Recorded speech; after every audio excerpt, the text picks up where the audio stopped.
السلام عليكم حبوباتي، كي دايرين؟ لاباس عليكم؟ كنتمنى ان شاء الله تكونوا بخير وعلى خير. كما كتشوفوا جيت بغيت نشارك معكم واحد الروتين اللي كندير ليدي كل يوم هك. من بعد الواحد اللي راكم عارفين فاش كيكون في الكوزينه مع الماعن والشقه والطياب.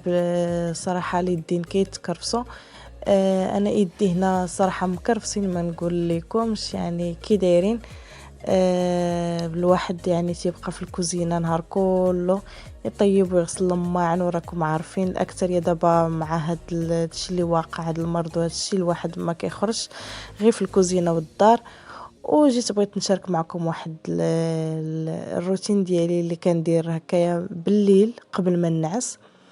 كندير كما كتشوفوا هنايا عندي معلقه ديال السكر وشويه ديال الزيت الزيتون، وكنبقى نفرك بهم يدي هكا مزيان بحال مقشر حتى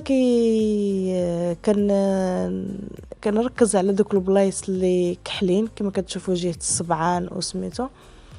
المهم كنبقى نقشر به يدي شي شويه هكايا كما كتشوفوا، نقشر به يدي مزيان مزيان مزيان، نفرك بهم يدي مزيان. بصراحه البنات والله فاش كتغسلوا يديكم ما نقول لكمش البنات الصراحه كيكون تحسي بواحد الرطوبه في يديك. وانا هنايا ما نقول لكمش يدي كي دايرين تقريبا. هملت شي شويه راسي هاد الايام حتى هاد الايام هادو عاد قلت غادي ندير شي وصفات في الدار. المهم كما كتشوفوا يدي هنا مكرفسين ما نقول لكمش.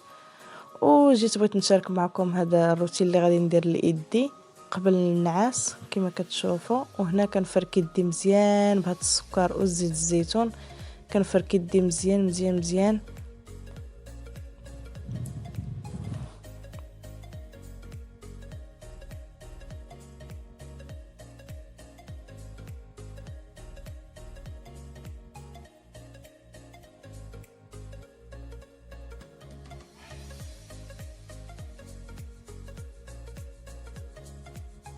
وانا البنات اللي بغيت نقول لكم فاش كنكون كنشقى ما كيعجبنيش ندير الليقات نهائيا. وهنا كما كتشوفوا من بعد ما غسلت يدي من داك المقشر اللي درت في الاول كما شفتوا، والله العظيم الصراحه كتعطي نتيجه زوينه هذه الوصفه هذه والله العظيم. على الاقل ديروها تقريبا شي 3 مرات او 4 مرات هكا في الاسبوع، يعني نديروها نهار ايه ونهار لا. وهنا من بعد ما قشرت يدي مزيان كما شفتوا، وهنا كندير كنحك شي شويه يدي عاوتاني بالحامض كما كتشوفوا. نحك يدي مزيان بالحامض ونركز بزاف على دوك الاماكن اللي تيكونوا كحلين في اليدين كما كتشوفوا، ونحك مزيان يدي هكايا حتى نحكو مزيان. ونعصر شي شويه ديال الحامض فوق يدي، العصير ديال الليمون هانتوما كما كتشوفوا. كما كتعرفوا البنات راه تيكونوا يعني الواحد مع الشقه والطياب تيتكرفسوا اليدين.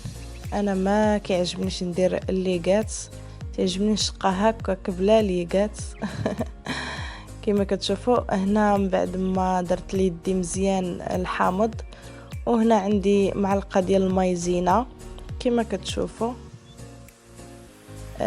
غادي نبقى نفرتها هكايا على يدي ونخليها تقريبا واحد 10 دقائق في يدي، وعاد غادي نغسل كما كتشوفوا. نخليها هكا فوق يدي واحد 10 دقائق تقريبا.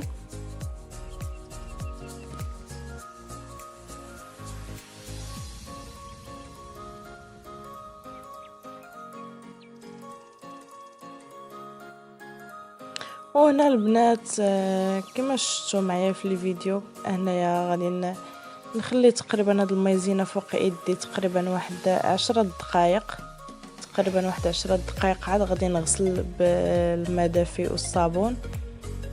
الصراحه البنات هاد الوصفه زوينه. انا ما غنقول لكمش واش يعني غتعطيكم نتيجه في النهار الاول، يعني اي حاجه كتبغي الدوام ضروري تدوموا الحاجه. اي وصفه درتوها على الاقل دوموها واحد 15 يوم ولا واحد 20 يوم وغادي تعطي نتيجه. غير هي هاد المقشر اللي شاركت معكم انا وهاد هذا الروتين اللي شاركت معكم انا والله العظيم الا كيعطي نتيجه زوينه بزاف، وجربوه وغادي تردوا عليا ان شاء الله. وهنا من بعد ما غسلت يدي من مورا ديك العصير د الليمون اللي درت على يدي والمايزينا كما شفتوا، وغسلت يدي بالماء دافي والصابون. كما كتشوفوا هنايا عندي واحد الكريمه مرطب اليدين وحتى الرجلين. كما كتشوفوا غادي ندهن شويه يدي من مورا داك المقشر وداكشي اللي درت كما شفتوا. انا غادي نرطب شويه يدي. بصراحه هاد الوصفه زوينه، هذا الروتين زوين اللي كندير. كنديرو نهار ونهار لا، يعني ما كنديروش كل يوم، غير هو يعني الواحد الا ما تهلاش شويه في يديه ولا راه يرجعوا اليدين حالتهم مع الشقا والجافيل، وراكم عارفين المرأة ضروري فين مشات تتشقى. وكما كتشوفوا هو الواحد يتهلا في راسو شويه، يعني الواحد على الاقل عطي راسك واحد 5 دقائق في النهار، ماشي تضلك النهار كله في الكوزينه.